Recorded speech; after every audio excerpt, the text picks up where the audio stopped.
Welcome back to another one of Don's Get Your Health Back series. Today I'm in this beautiful surroundings near Natural Bids with Luke Morfitt, who's an organic farmer and he's been doing it for some time. And I want to ask Luke, there's a similarity to what happens in the soil and what happens in the gut. It's all about microbes. So what's your view on the similarity between the food you're growing and what happens in our gut? Well, the soil acts as the gut for a plant. It's the only place it takes its nutrients from. So if you can't get life in there and bacteria and biology working, then the plants haven't got any nutrients to take up.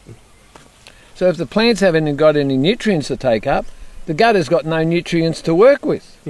So it's just a waste. So we need more microbes in the soil so those plants can grow strong. Yeah. And how do you get those microbes in the soil? By treating the soil more important than what the crop is.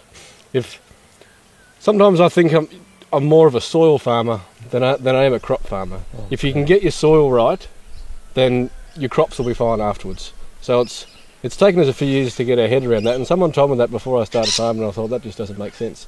But until you get everything working in the right ratios in the soil, then nothing else is going to work above that for you.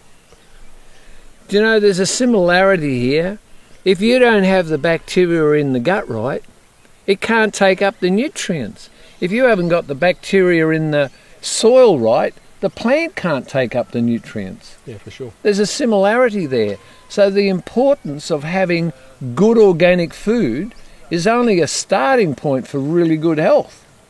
Yeah, indeed. Indeed. So if your gut's right, it can take up the soil. So to get all of these nutrients and microbes, how deep down are these microbes in the soil?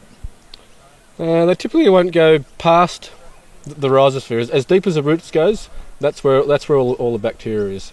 So some of our crops will might go down to about 2 metres, and that brings up a lot of the minerals that you don't have down below. It brings up the minerals and nutrients to the top, makes it available for the plant to uptake, and then, onto the human. So now the minerals are in the plant. Yep. So, which is a difference to having mineral supplements, because the body doesn't absorb minerals. The minerals that are in the plant can be absorbed by the human body. Yeah. So there's something really interesting here. We can absorb nutrients from plants, the minerals from plants, but we can't absorb them from supplements, because supplements, our body isn't designed to eat rock. But a plant actually does something in the soil that soaks those minerals out of the rock, doesn't it? Yeah. And that's by getting the microbes down into the soil? Yeah, it's a symbiotic relationship between the roots and what's and the biology that's in there, and they feed each other. The more they feed each other, the bigger the plant goes and the more nutrients it has. In comparison to a lot of non-organic conventional farms, where everything's just hoed all the time, and when you hoe it, you destroy all those nutrients there.